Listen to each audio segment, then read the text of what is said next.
अस्सलाम वालेकुम, this is Mohsin Ahmad. आज मेरे साथ असजद अली मौजूद हैं जो कि पिछले कई सालों से हिप्नोथेरेपी के अंदर मौजूद हैं और कई सारे ऐसे माइंड के इश्यूज़ को देखते हैं जो कि आजकल के एनवायरनमेंट में बहुत ज़्यादा लोगों में बढ़ते जा रहे हैं। तो इन्हीं से जानते हैं कि इनके बारे में थोड़ी सी डिटेल्स बताएं। अस्सलाम वालेकुम, कैसे हैं आप लोग। छोटा सा तारुफ अच्छा लगा मुझे और बाकी तारुफ मैं आपको कराता हूँ। बेसिकली मैंने हिप्नोसिस जब सीखा मुइज़ हुसैन साहब से, तो मेरा एक शौक़ था कि मैं कुछ हट के काम करूं। तो ये बात है तकरीबन 2004 की। तो उस ज़माने में जब मैंने किया हिप्नोसिस और मैं ख़ुद बजाते पढ़ाता था, तो मेरे घर में उस वक्त तकरीबन अराउंड 200 बच्चा मुख्तलिफ़ लेवल्स के आते थे। उस वक्त मैं ओ लेवल्स स्टार्ट किया था, मगर वो होम ट्यूशन्स देता था, घर पे नहीं देता था। तो मैंने सीखा, मुझे अच्छा लगा और मैंने थीम सीखी और मैंने उसके बाद अपने जो 2 आवर्स की मेरे घर में एक शिफ्टें लगती थी बच्चों की, उन शिफ्ट में जो है वो मैंने यूज़ करना शुरू किया।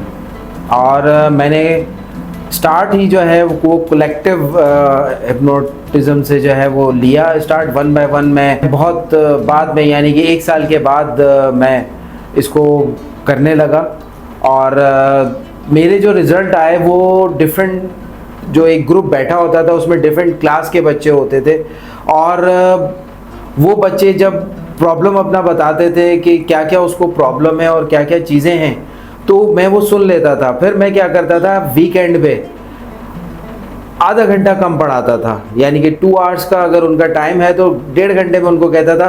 पहली बार मैंने उनसे कहा कि आज आपने काम जल्दी करना है, आधे घंटे लास्ट का जो हाफ एन आवर होगा उसमें आपके लिए सरप्राइज़ है।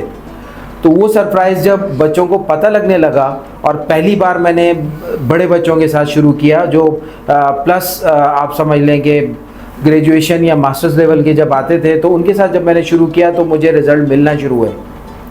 तो क्या हुआ कि उनको बहुत सारे जो बच्चे बैठे हैं उस वक्त जितने भी हैं 10, 12, 15, 16, तो उन बच्चों को जो है वो मैंने सुनने के बाद उनके अलग अलग सब्जेक्ट हैं, अलग अलग कॉलेजेस हैं, अलग अलग यूनिवर्सिटीज़ हैं। तो मैंने उनको अप्लाई किया एक मिक्सचर हिप्नोथेरेपी अप्लाई की। क्या मिक्सचर कि मैंने कहा आपको जो पहले बता दिया मैंने कि जो सब्जेक्ट आपको मुश्किल लगता है पहले आप वो, जब मैं कहूँगा जो डिफ़िकल्ट सब्जेक्ट है उसको इमेजिन करो, फिर जो इजी सब्जेक्ट है उसको इमेजिन करो। तो ये आपने अपने हिसाब से अलग अलग करना है, मैंने नाम नहीं लेने। तो एनी हाउ इस तरह मैंने स्टार्ट किया। फिर करते करते ये ख़बर दूसरे लेवल वाले बच्चों को पड़ी जो शिफ्ट थी। करते करते मैं 1-1.5 महीने में जो शिफ्ट मेरे पास जितनी लगती थी मैं सबको देना शुरू कर दिया मैंने हिप्नोथेरेपी। अब इसमें क्लास 1 के भी बच्चा होता था, क्लास 2 का भी बच्चा होता था, तो 3 का भी होता था। तो ये थे, इनको अलग स्टाइल में देना शुरू किया। फिर 4, 5 को अलग देना शुरू किया, 6, 7, 8 को अलग स्टाइल में देना शुरू किया, 8, 9 को अलग देना शुरू किया, मैट्रिक, और ये इस तरह करके मैंने डिफरेंट एक्सपेरिमेंट करना शुरू कर दिए। तो वहाँ से मुझे पता लगा कि प्रॉब्लम तकरीबन जो है वो सेम ही होती है, बट लोकेलिटी का, टीचर की बिहेवियर का, बच्चे के अपनी सोच जो घर से लेके गया, जो उसकी तरबियत है, उसका फ़र्क आता है। एनी हाउ मैंने वो 5-6 महीने मैंने उन पे काम किया और जब मेरे पास रिज़ल्ट आना शुरू हुए, बच्चे हर वीक जो है वो वीकेंड पे मुझसे सेशन लेते थे। फिर एक वक्त आया कि हर वीकेंड को मैं सारा दिन सेशन ही दे रहा होता था, क्योंकि वो पढ़ते थे, इस चक्कर में वो काम जल्दी करने लगे। ग्रीडनेस आई। मेरी छोटी बहन उस वक्त जब बड़ी हो रही थी तो उसने भी ये सीखा, उसको हेल्प मिली। फिर उसने आगे जाके गेम डे भी रखा कि 2 महीने बाद एक गेम डे होगा, हर लेवल का अलग अलग होगा, फिर कंपटीशन होगा। तो इस तरह करते करते हमने बहुत बहन भाइयों ने बहुत सारी चीज़ें की। उसका रिज़ल्ट ये मिला कि मुझे कि मैं जैसे जैसे आगे बढ़ रहा था तो रिज़ल्ट जब मिल रहे थे, अगर मैं आज देखूं उन बच्चों को, तो आज बच्चे कहीं ना कहीं काबिलियत के हिसाब से, अर्निंग के हिसाब से, इंसानियत के हिसाब से, खिदमत के हिसाब से वो अच्छे जा रहे हैं आम लोगों की निस्बत। उनका स्टेमिना, उनका बैलेंस सिस्टम, उनका इक्विलिब्रियम, उनका स्ट्रेस लेवल या स्ट्रेच लेवल वो काफ़ी बेहतर है आज भी।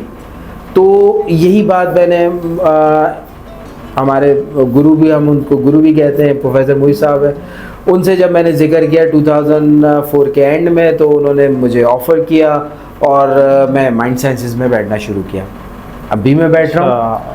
तो ये वो स्टोरी थी जो कोई नहीं जानता। मैं वाकई तो यहाँ से मेरा कैरियर स्टार्ट होता है। और मैंने जिस पहले बच्चे को जो मुझे मोहित साहब ने दिया वो था एक सिंधी की में बच्चा वीक था और उसने कभी सिंधी पढ़ी नहीं थी और डायरेक्ट उसने 9 में एडमिशन लिया था। अच्छा। तो मेरे लिए टास्क था, तो मैंने एक बच्चे पे काम करना शुरू किया और जब उसका रिजल्ट आया, वो मिठाई लेकर आया और मैं सर के पास गया, तो सर ने बहुत शाबाश दी मुझे और तारीफ़ की और फिर मेरी भी हिम्मत बढ़ी और सर की भी बढ़ी कि हाँ ये कुछ कर सकता है। अच्छा, ये बताएं, ये तो आपने अपना एक एक्सपीरियंस शेयर किया जो कि बहुत ही इंटरेस्टिंग भी था। तो मतलब ये कि जो बच्चे आपके पास आ रहे हैं, लेट्स सपोज ग्रेड 10 तक को हम लेते हैं, अंडर 10 1 से लेकर या उससे भी पीछे या 1 से लेकर 10 तक के, तो उनमें आपने क्या ऑब्ज़र्व किया और आप उनको कैसे डील करते थे? क्या सबको एक जैसा डील करते थे या आपने कुछ इसका एक डिफरेंट क्राइटेरिया बनाया बता? तो इस तरह जो है वो कहानी स्टार्ट होती है। शुरू के कई साल मैं सिर्फ बच्चों के देखता रहा और बच्चों के प्रॉब्लम्स को देखता रहा, एजुकेशंस को देखता रहा। फिर आहिस्ता आहिस्ता मेरे पास ओ लेवल्स भी आने लगा, ए लेवल्स भी आने लगा और इस तरह करते करते इंजीनियर भी आने लगे, डॉक्टर भी आने लगे और डिफरेंट काइंड के स्टूडेंट्स जो बड़े बड़े जो ACCA जिनसे नहीं हो रहा होता था वो आते हैं मेरे पास, जिनसे इंजीनियरिंग पास नहीं हो रही वो आते हैं, जिनसे डॉक्टरी पास नहीं हो रही वो आते हैं मेरे पास, CA वाले आते हैं मेरे पास। अब दुनिया के हर लेवल पे जो भी स्टडी कर रहे हैं, आइल्स वाले बहुत आते हैं और इस तरह और बहुत सारे लोग जो लर्निंग से रिलेटेड हैं, तो वो लोग आते हैं और आज भी आते हैं। उनमें कभी कॉन्फिडेंस का मसला होता है और ख़ास तौर पे लड़कियों को अलग नज़र से पेरेंट्स देखते हैं, लड़कों को अलग नज़र से देखते हैं। तो ये जो क्लास डिफरेंस है हमारा, ये तो है ही है। लड़के को किसी और नज़र से देखना, छूट ज़्यादा दे देनी, लड़की को बाउंड रखना। मगर आजकल के दौर में लड़कियां आगे क्यों निकल गई हैं? एक तो उनका पता था हमने पढ़ेंगे तो घर से बाहर निकलेंगे, ट्यूशन जाएंगे, हम भाइयों की तरह घूम नहीं सकते, स्कूटर नहीं चला सकते, गाड़ी ज़्यादा नहीं चला सकते, तो उनको लिमिटेड सोर्सेज थे, तो उन्होंने उस सोर्सेज को यूज़ किया, अपनी अकल यूज़ की और पढ़ाई में अच्छी हुई। बट बात वही है कि हमारे माइंड में, यानी कि पेरेंट्स के माइंड में यही होता है लड़कियां तो पराया घर की होती हैं, अपनी तो होती नहीं है, तो इसलिए उन्होंने पराए घर में चले जाना है।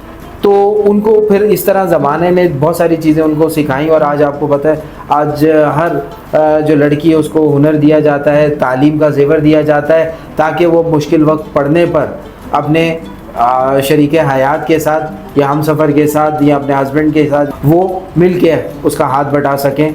अब यहाँ देखने में आया है कि एक औरत ज़ात तो काम कर रही है मगर उसका हस्बैंड भी काम कर रहा है, मगर वो औरत ज़ात घर में भी आके काम कर रही है। शायद और नादर मेरा ख्याल से कोई हज़ारों में से कोई एक मर्द होगा जो आके अपनी बीवी के साथ हाथ बटा रहा है, वरना टांग पे टांग चढ़ा कर TV देखते हुए, मोबाइल देखते हुए टाइम गुजार रहे होते हैं। और बीवियाँ जिनको शौक़ है माशाल्लाह से काफ़ी, तो वो जॉब भी करती हैं, घर भी देखती हैं और सारा कुछ भी देखती हैं। इस पर भी हम आगे जाकर बात करेंगे। अभी मैं आपको बता रहा हूँ कि मेरे पास जो बच्चे आते हैं अक्सर मोहसिन वो बच्चे आते हैं जिनको गुस्से का इशू होता है। अब मैं बच्चों से यही पूछता हूँ कि ना तुम कमाते हो, ना तुम रिस्पॉन्सिबल हो, तो गुस्सा क्यों कर रहे हो? चाहे वो पेरेंट्स पे, चाहे वो टीचर्स पे। अब होता क्या है कि जब बच्चा 6 to 7 क्लास में जाता है, इसका मतलब है वो मदर से कंट्रोल नहीं होगा, उसके लिए फादर की ज़रूरत है। फादर एब्सेंट है, क्यों? वो कमाने में लगा हुआ है, मुल्क से बाहर है, या आर्मी एयरफोर्स में है, या जो फादर हैं भी जो अपना बिजनेस चला रहे हैं, जॉब पे, वो रात को इतना लेट आते हैं कि वो बच्चे को टाइम नहीं दे पाते अक्सर। और जब मैं पेरेंट्स को बुलाता हूँ, दोनों आके बैठे, ख़ास तौर पे फादर बैठे, तो वहाँ फादर एक्सक्यूज़ कर लेते हैं, फेस नहीं करते। तो यहाँ से कहानी ना बिगड़ती है। अच्छा, मैं जब आया आपके पास आज, आपसे कुछ डिस्कशन ज़ाहिर की कि आज क्या टॉपिक रखना है, तो आपने मुझसे एक बात कही थी कि इंसान के जो है वो लाइफ के जब वो पैदा होता है उसके बाद से डिफरेंट फेजेस होते हैं और मेरे ख्याल से कुछ 7 फेजेस बताए थे।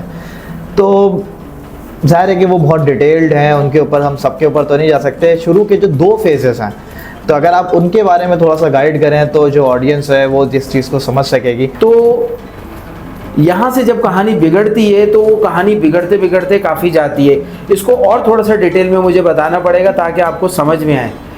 फर्स्ट फेज होता है, हर इंसान के 7 फेसेस होते हैं, यानी कि लेवल्स होते हैं लाइफ के। वैसे नॉर्मली 3 लेवल के बताए जाते हैं। हर टर्म जगह की जो टर्मिनोलॉजी है वो अलग अलग है। अगर हम माइंड सेंसेस का जिक्र करें तो यहाँ 7 स्टेजेस हैं आपके, या 7 लेवल्स हैं। फर्स्ट लेवल वो है जब आप पैदा हुए और 7 साल की एज तक। अब ये बच्चे की फिक्स मेमोरी होती है और यहाँ बच्चा देखता है, सुनता है। ये 2 रिकॉर्डर हैं उसके, आंखें और कान। फिर मुंह से वो अल्फाज थोड़े 1 साल बाद, 1.5 साल बाद या कुछ महीनों के बाद वो बोलने लगता है, मामा, पापा, मोबाइल या जो भी है। तो मोबाइल जाहिर है आजकल के बच्चे मोबाइल से खुश हो जाते हैं, पेरेंट्स भी दे देते हैं। ये नहीं पता ये आगे जाके यही मोबाइल उनकी ज़िंदगी भी ख़राब करेगा। तो जब बच्चा फर्स्ट लेवल से सेकंड लेवल में जाता है तो कुछ बच्चों को 7वें 8वें साल में मसले शुरू हो जाते हैं, कुछ बच्चों को 9वें 10वें साल में शुरू होते हैं और कुछ बच्चों को 11वें 12वें साल में और इसी तरह 13वें 14वें साल में शुरू होते हैं।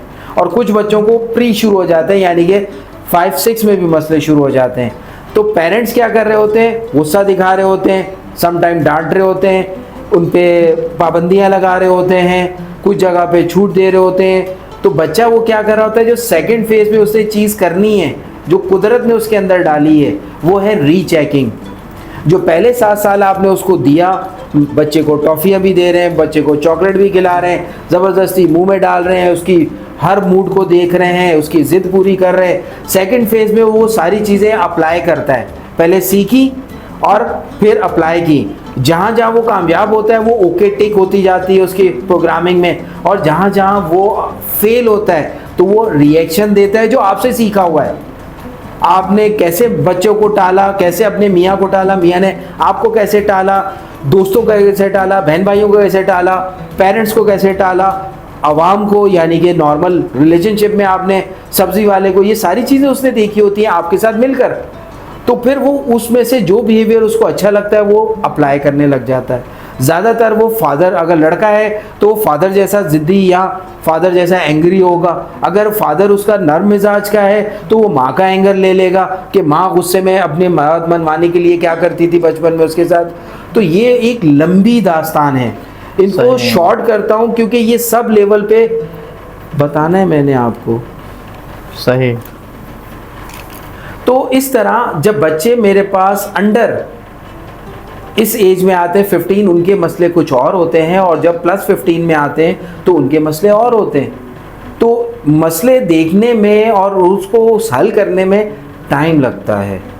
कुछ बच्चे देखते हैं ये नई चीज़ क्या है, क्योंकि मैं जिस तरह से बात करता हूँ, जिस तरह से ट्रीटमेंट करता हूँ, इस तरह मैंने अभी तक नहीं देखा कोई कर रहा हो। उसकी रीज़न है वो आगे जाके बताऊँगा कभी।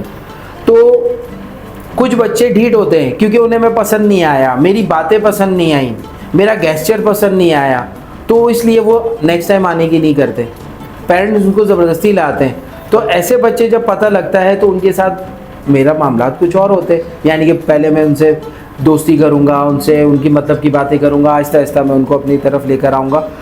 मगर इसके पीछे सबसे बड़ी एक क्लॉक चल रही होती है, हमारा बच्चा कब ठीक होगा, हाँ, और कब कितने सेशन लेने पड़ेंगे, कितने पैसे लगेंगे, और हमें क्या क्या करना पड़ेगा।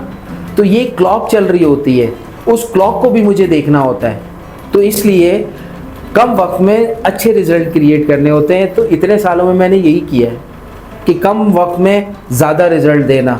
उस पर भी पेरेंट कहते हैं ज़्यादा नहीं है सेशन। मैंने बोला अंग्रेज़ एक चीज़ को सॉल्व करने में 1.5 से 2 साल लेता है। पहले वो आपको लेवल चेक करेगा, फिर आपकी चीज़ें देखेगा कौन सी एक्टिव है, क्योंकि हमारे हिप्नोथेरेपी में आपको 3 चीज़ें चाहिए होती हैं, इमेजिनेशन, विजुअलाइजेशन और फीलिंग। अब इन तीनों वीक हैं, तीनों में से एक अच्छी है तो आपका काम आसान है। अगर तीनों वीक हैं तो आपको वो क्रिएट करनी पड़ेंगी, टाइम लगाना पड़ेगा, क्योंकि माइंडसेट आपका नहीं है।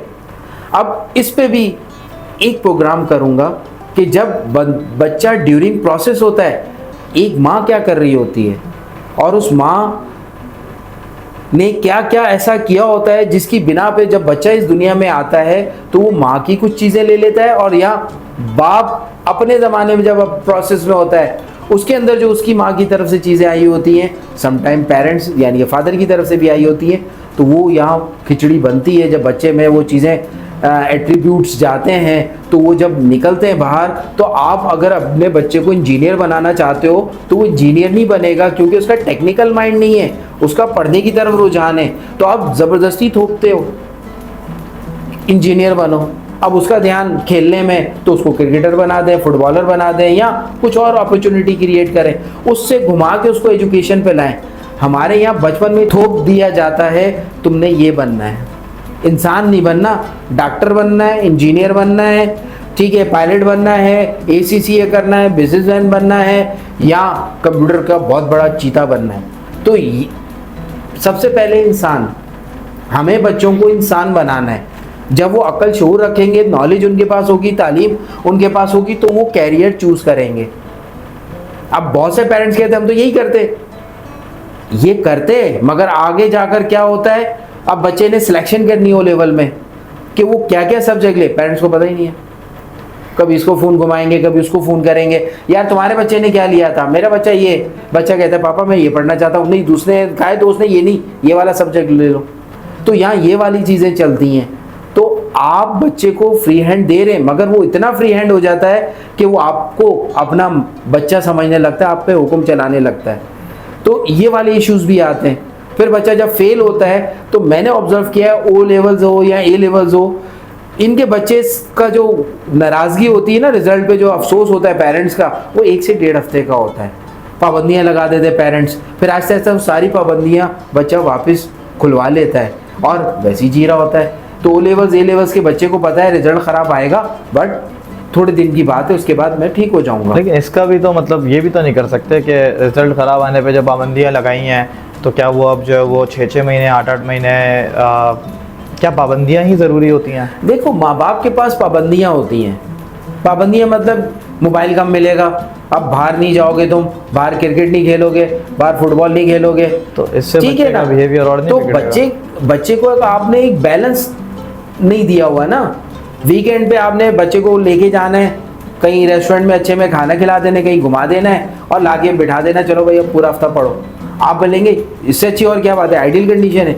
मगर जब आजकल का बच्चा ख़ास तौर पे मोबाइल यूज़ कर रहा है, मोबाइल पे गेम खेल रहा है, प्ले स्टोर खेल रहा है और फिजिकल वर्क नहीं है, तो वो एक बॉयलर मुर्गी की तरह है, सिर्फ खा रहा है, और जो आप बोल रहे हो वो पढ़ रहा है, मगर वो भी अच्छा नहीं पढ़ रहा, एक्टिविटी नहीं है, फिजिकल नहीं है, यानी कि उसकी बॉडी में हरारत सही नहीं क्रिएट हो रही, उसकी बॉडी भद्दी हो रही है, ठीक है, वो ज़्यादा खा रहा है, कम यूटिलाइज कर रहा है उसको, और बहुत सारी चीज़ें ऐसी कर रहा है कि लेट के बैठ के कम लाइट में, या रात के वक्त जब आप सो रहे हैं तो वो पढ़ रहा है क्योंकि मुझे इस वक्त पढ़ना है, रात को नींद नहीं आती, मैं दिन में डिस्टर्ब हो जाता हूँ। इस तरह के बहुत सारे मैटर्स होते हैं। और आपने भी तो माशाल्लाह से, क्या बात है, आप लोगों की बात याद आई मुझे, पूरा प्रोग्राम सेट किया होता है घर की माओं ने।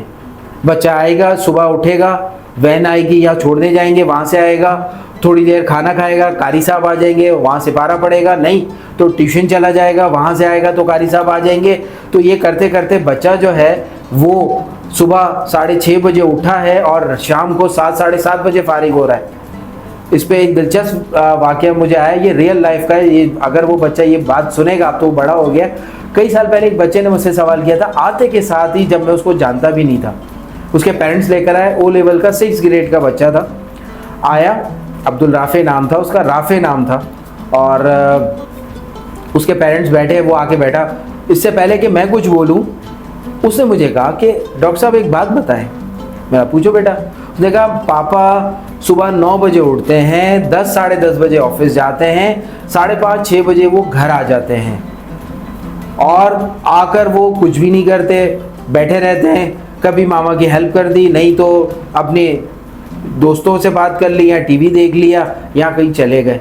मैं सुबह 6:30 बजे उठता हूँ, फिर वैन लेने आती है, वैन लेके जाती है, मैं 2:30 बजे घर आता हूँ, फिर खाना खाता हूँ, मामा ट्यूशन भेज देती हैं। जब मैं वहाँ से 6:30 बजे वापस आता हूँ तो कारी साहब आ जाते हैं, 15 मिनट के बाद। तो मैं कारी साहब से जब पढ़ के फारिग होता हूँ तो तकरीबन 7:15 7:30 हो रहे होते हैं। उसके बाद मामा कहती है खाना खाओ और सो जाओ। तो मैं पापा की तरह लाइफ क्यों नहीं गुजार सकता? तो मैं मुस्कुराया, मैंने बोला एक दिन आएगा कि तुम्हारे बच्चे ये काम कर रहे होंगे जो आज तुम कर रहे हो, और पापा जो है वो तुम अपने पापा जैसी लाइफ गुजार रहे होगे अगर मेहनत करोगे, पढ़ोगे और तवज्जो दोगे, और जो चाहते माँ बाप तुम्हें एजुकेशन जो दे रहे हैं, तुम्हारे एम्स है, बनना है तुमने, वो बनोगे तो ये सारी चीज़ें होंगी। उसके लिए तुम्हें हार्ड वर्किंग करनी है। पापा कर आ गए। अब पापा का काम है फाइनेंस को अरेंज करना, तुम्हारा काम है उस फाइनेंस को जो वो चाहते हैं वहाँ सही लगाकर उसका आउटकम देना। बहरहाल ये जवाब तो मैंने उसको दे दिया था। क्या आप भी अपने बच्चे के साथ यही कर रहे हैं? और अक्सर माएँ जान छुड़ाती हैं और वो चाहती हैं कि बच्चे जो हैं वो पूरे स्पेल में रहें ताकि उनकी जान छूटी रहे, क्योंकि उन्हें बच्चों को जवाब भी देना होता है, उनकी चीज़ें देखनी होती हैं। एक आम रूटीन में तो सही होता है, जब बच्चों की छुट्टियाँ होती हैं माँ बाप पागल होते हैं, बोलते हैं इनको 2 महीने कौन झेलेगा। तो ये सब चीज़ें वो हैं जो कहीं ना कहीं आपका आउटकम दे रही हैं। तो मेरे पास जो बच्चे आते हैं जिस टाइप के, उनमें ये मेजर इश्यूज़ हैं जो अंडर मैट्रिक हैं, अंडर ओ लेवल्स हैं, उनमें ये ज़्यादातर इशू आते हैं। 10th और 11th ग्रेड के जो बच्चे होते हैं ओ लेवल्स के और अपर देन होते हैं, उनमें इश्यूज ज़रा डिफरेंट टाइप के आते हैं। उनमें कंसंट्रेशन का मसला आ रहा है, उनमें समटाइम जो है वो इंटरेस्ट ही नहीं है पढ़ने का। और सबसे बड़ी बात ओ लेवल्स में ज़्यादातर, अब तो ये जो दूसरे जो आम स्कूल हैं इनमें भी प्राइवेट स्कूल में चला गया है कि हम सिर्फ पास होने के लिए पढ़ लें, इतना एफर्ट ना करें। और स्कूल सिस्टम ने इतना आसान सिस्टम बना दिया है कि पूरे महीने में एक सब्जेक्ट यानी एक लेसन या एक चैप्टर पढ़ाएंगे, उसमें से भी ख़ास चीज़ें, और उसी का टेस्ट ले लेंगे और फिर मिड टर्म हो जाएगा, हाफ पढ़ाया होगा, फाइनल में वो नहीं आएगा। बहुत से स्कूल 50% कहते हैं, कोई 25% कहते हैं, बाकी वो अगले सिलेबस में से आएगा। तो ये जो चीज़ें हैं ये बच्चों को क्या करती हैं, इनकी जो सेल्फ मोटिवेशन है, जो एक टाइम आप एक चीज़ टेम्परामेंट सेट करते हैं वो सेट नहीं हो पाता, जिसकी वजह से बच्चे डाइवर्जन का शिकार रहते हैं। कभी वो पढ़ रहे हैं, कभी नहीं पढ़ रहे, कभी घूम रहे हैं, कभी नहीं घूम रहे, कभी मोबाइल ज़्यादा यूज़ कर रहे हैं, कभी नहीं कर रहे, कभी दिल नहीं चाह रहा पढ़ने का तो पढ़ने बैठे हुए हैं, तो माइंड कहीं और चल रहा है। तो इस तरह के इश्यूज़ बड़े बच्चों को आते हैं जो दिखने में बज़ाहिर तो माँ बाप के सामने ट्यूशन्स भी जा रहे हैं, ट्यूशन ले भी रहे हैं, होम ट्यूशन भी ले रहे हैं, बैठ के किताबें खोल के भी हैं, मगर अंदर क्या चल रहा है, घर में तो मोबाइल पे इतनी पाबंदी नहीं है। अगर पाबंदी है तो दूसरा बच्चा आप ही का मोबाइल, मामा फलाने को मैसेज करना है, वो एक मैसेज 1 घंटे में हो रहा है। तो ये सब चीज़ें मेरे पास आती हैं। इसके अलावा और बहुत से इश्यूज़ होते हैं, फैमिली इश्यूज़ भी साथ में चल रहे होते हैं बच्चों के साथ, और जो इनहेरेंट चीज़ें होती हैं वो चल रही होती हैं, और उसके अलावा माशरे की भी चीज़ें चल रही होती हैं। जब माँ बाप में कंपटीशन होगा तो बच्चे में भी कंपटीशन आ जाएगा कि उसके बाद अच्छा मोबाइल है मेरे पास क्यों नहीं है, वो वहाँ घूमने जा रहा है मेरे पास क्यों नहीं है। तो आप बराए करम अपने बच्चों को ऐसी तरबियत दें जिससे वो न्यूट्रल रहें और टाइम को अवेल करें या अचीव करें। जिस टाइम पे जो प्रोग्रेस देनी है उसके लिए पहले से प्रिपेयर हों। एक रेस जीतने वाला शख्स पूरा साल मेहनत करता है, या एक ओलंपिक में हिस्सा लेने वाला पूरा, जब भी 4 साल बाद ओलंपिक होते हैं तो उसके लिए वो हर रोज़ तैयारी करता है, हर रोज़ भागता है, मगर जब फाइनल आता है तो सिर्फ एक ही जीतता है। उसमें करते सब ये प्रैक्टिस है, मगर उस दिन जिसने अच्छी परफॉर्मेंस दे दी वो उसका दिन हो जाता है, मेडल उसके नाम हो जाता है। अच्छा एक चीज़ और मुझे बताएं कि ये तो चला आपने बात कर ली स्टूडेंट्स की कि भाई स्टूडेंट्स को देख रहे हैं, तो क्या इश्यूज सिर्फ स्टूडेंट्स के साथ ही आते हैं या पिछले 20 सालों में सिर्फ स्टूडेंट्स ही को आप डील कर रहे हैं? आपका एक स्पेशल ये आपने रख दिया है कि भाई मैं स्टूडेंट्स को लेके चलूँगा, या आपने जो है वो बड़ों के ऊपर भी क्यों काम किया, दूसरे लोगों पर भी काम किया स्टूडेंट्स के अलावा? वो यूँ कि जब आप बच्चों पे काम करते हैं तो आहिस्ता आहिस्ता उनके पेरेंट्स में भी इश्यूज आते हैं, फिर पेरेंट्स यानी कि माँ में इशू आते हैं, माँ के साथ हस्बैंड भी जुड़ा हुआ है, और फिर पूरा घर जुड़ा हुआ है, तो एक साइकिल बन जाता है। अक्सर मैं एग्जांपल देता हूँ कि एक अंगूर का गुच्छा है, उसमें से एक अंगूर तोड़ेंगे तो उसके साथ पूरा गुच्छा होता है, तो इसका मतलब है वो एक बंदा नहीं है जो आपके पास ठीक होने आ रहा है, पूरा सर्कल है। जब तक आप उस पूरे सर्कल को स्टडी नहीं करोगे, जब तक आप उसकी बेसिक तक नहीं जाओगे, यानी कि कॉज तक नहीं पहुंच सकोगे। अब कोई बंदा आए वो कहे मुझे गुस्सा आता है, अब गुस्से का हम सीधी सीधी आप भी जवाब दे देंगे क्या पता ख़ानदानी गुस्सा हो, पता लगे बाप उसका गुस्से का तेज नहीं है तो फिर दादा होगा। ये कॉमन सेंस है जो आप भी देते होंगे, मैं भी गैस करता हूँ। बट सम टाइम हम देखते हैं वो बच्चे की एज क्या है और गुस्सा क्यों आ रहा है और किस बिना पर आ रहा है, तो जब आप उसको स्टडी करेंगे तो पता लगेगा। तो इस तरह आपको जो है पता लगा कि माँ जो है वो हस्बैंड का गुस्सा बच्चे पे उतार रही है, हस्बैंड क्योंकि हस्बैंड वाइफ का इशू है तो वो वहाँ नहीं बोल पा रही, वो इधर उतार रही है। मियाँ साहब अगर अपने वालिद को या बॉस को कुछ नहीं या और किसी को कुछ नहीं कर पा रहे तो वो बीवी को डिस्टर्ब कर रहे हैं। तो इस तरह एक साइकिल चलती है और मिसअंडरस्टैंडिंग भी हस्बैंड वाइफ में रहती है। बहुत से इश्यूज़ रहते हैं बच्चों को लेकर भी, घर के फाइनेंस को लेकर भी और हालात को लेकर भी और डिज़ायर्स को लेकर भी। तो आहिस्ता आहिस्ता जब मैं इस सर्कल से निकला बच्चों के, तो पता लगा माँ को भी ज़रूरत है, बाप को भी ज़रूरत है और बहन भाइयों को भी उसकी ज़रूरत है। तो इसको अगर हम ब्रॉड सेंस में देखें तो फिर लाइफ के हर पहलू में ज़रूरत है। तो मेरे पास हर तरह के लोग आने लगे। जो लोअर लेवल पर होते हैं यानी कि अपर लेवल पर होते हैं वो तो बहुत जल्दी ठीक हो जाते हैं। फिर ऐसे आने लगे जो डीप लेवल के थे, जो बॉटम लाइन क्रॉस करने वाले थे या कर रहे होते थे या कर चुके होते थे। वो टफ केसेस होते थे, वो कराची के ज़्यादातर ठुकराए हुए केसेस थे। बड़े बड़े साइकेट्रिस्ट, साइकोलॉजिस्ट, कराची नफ्सियात हॉस्पिटल, पत्नी कहाँ से रिहेबिलिटेशन से वो होकर आ चुके होते थे मगर ठीक नहीं हो रहे होते थे। तो वो भी मेरे पास आने लगे, चलो इसको भी ट्राई कर लेते हैं। ये वो दौर था जब मैं अपने आप को मनवा रहा था। तो हुआ ये कि जब मैंने लोगों की थीम देखी और बहुत सारी चीज़ें मुझे अपने अंदर भी नज़र आई, जब कोई आता था कि यार ये चीज़ तो मुझ में भी है, मैं इसको अहमियत नहीं दे रहा, ये अहमियत दे रहा है। तो बहुत सारी चीज़ें मैं जब नोट करता था कि सामने वाले को इस चीज़ पे अहमियत देनी चाहिए और वो अहमियत नहीं दे रहा। तो इस तरह करते करते मेरे पास ज़िंदगी के हर पेशे से, हर किस्म की खातून खाना, चाहे वर्किंग वूमेन हो, हाउसवाइफ हो या बोथ हो, या सास से मसला है, ससुर से मसला है, माँ से मसला है, हस्बैंड से मसला है, बच्चों से मसला है, पड़ोसन से मसला है, बाहर निकले तो क्राउड से मसला है, ट्रैफिक से मसला है, गवर्नमेंट से मसला है, इस्लामिक इश्यूज़ हैं, या बहुत सारी चीज़ें इनको मैं देखने लगा। तो अब ये सारे और जितने भी नए नए चीज़ें हैं, जैसे कुछ साल पहले ब्लू व्हेल एक गेम आया था, उसमें बच्चे अपने आप को काट रहे थे, वो केसेस भी मैंने सॉल्व किए। इस तरह वो जो केसेस जो मैंने सिर्फ सुने थे वो भी मैंने हल किए, उनको स्टडी किया। फिर ऐसे केसेस जो बाहर की दुनिया में यहाँ नहीं है, बाहर की दुनिया के भी लोग मेरे पास आए, उनके इश्यूज़ भी देखे। तो इसमें मेरी स्टडीज़ जो हैं वो बढ़ती गई, ऑब्जर्वेशन बढ़ती गई। तो पता लगा कि डिफरेंट लोकेलिटी में, डिफरेंट कंट्री के, डिफरेंट सिटी के, डिफरेंट एनवायरनमेंट के डिफरेंट इश्यूज़ होते हैं। सिक्योरिटी इशू किन लोगों को होते हैं और इस तरह ट्रस्ट इशू किन को होते हैं। तो इस तरह बहुत सारे इश्यूज़ मेरे सामने आए।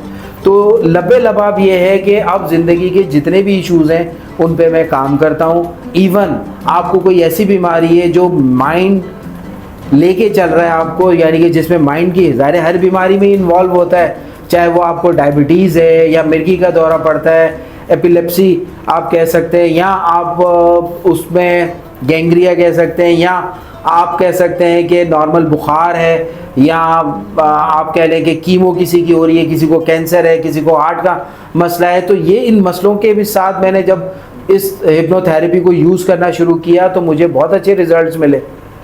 रिकवरियाँ लोगों की जल्दी हुई, ख़ास तौर पे ऐसे अफराद जो किसी न किसी सबब से कैंसर से गुज़र रहे हैं और उनकी कीमोज़ हो रही हैं, उन पे मैंने बड़ा काम किया है, उनके रिज़ल्ट्स अच्छे हैं। इस तरह मुख्तलिफ मेरी एक बहुत बड़ी लिस्ट है, उन पे मैंने चला। अब क्योंकि शुरू में हमने बच्चों का जिक्र किया, तो ग्रेड्स बेहतर करना, उनकी मेमोरी पे, बच्चों पे काम करना, उनके टेम्परामेंट का, उनकी कंसंट्रेशन, उनकी अंडरस्टैंडिंग, उनकी लर्निंग, उनकी कम्युनिकेशन, उनकी कॉन्फिडेंस और इस तरह के बहुत सारे चीज़ें हैं, उन पे मैं काम करता हूँ। और काउंसलिंग बच्चों की कैरियर की, कि एक बच्चा आया उसने आर्किटेक्ट बनना है, तो मैं कहता हूँ नहीं, इसके साथ सेकंड और थर्ड भी बनाओ कि अगर तुम ये नहीं कर सके, हालात नहीं हुए दुनिया के, पैसे नहीं हुए पेरेंट्स के पास, या तुम उस वक्त ये टारगेट अचीव नहीं कर सके, नंबर नहीं आ सके, तो सेकंड प्लान क्या होगा।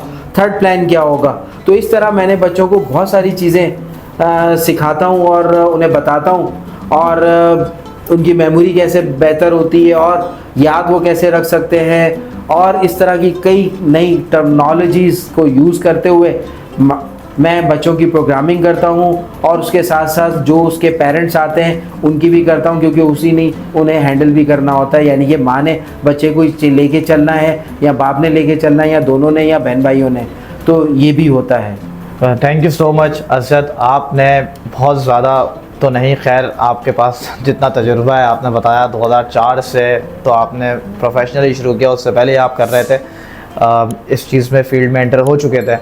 लेकिन अगर मैं सिर्फ 2004 से देखूं तो तकरीबन 20 साल गुजर चुके हैं, और उसमें से आपने थोड़ी सी झलक हमें दिखाई है, कुछ चीज़ें हमें बताई हैं, और यकीनन आपके पास जो है वो बेतहाशा जो है वो नॉलेज होगी, जो कि आप जो है वो हम सबसे शेयर कर सकते हैं। तो इंशाल्लाह आज इतना ही रखते हैं, अगली एपिसोड में हम इसको फर्दर कंटिन्यू करेंगे। अस्सलाम वालेकुम। अस्सलाम वालेकुम।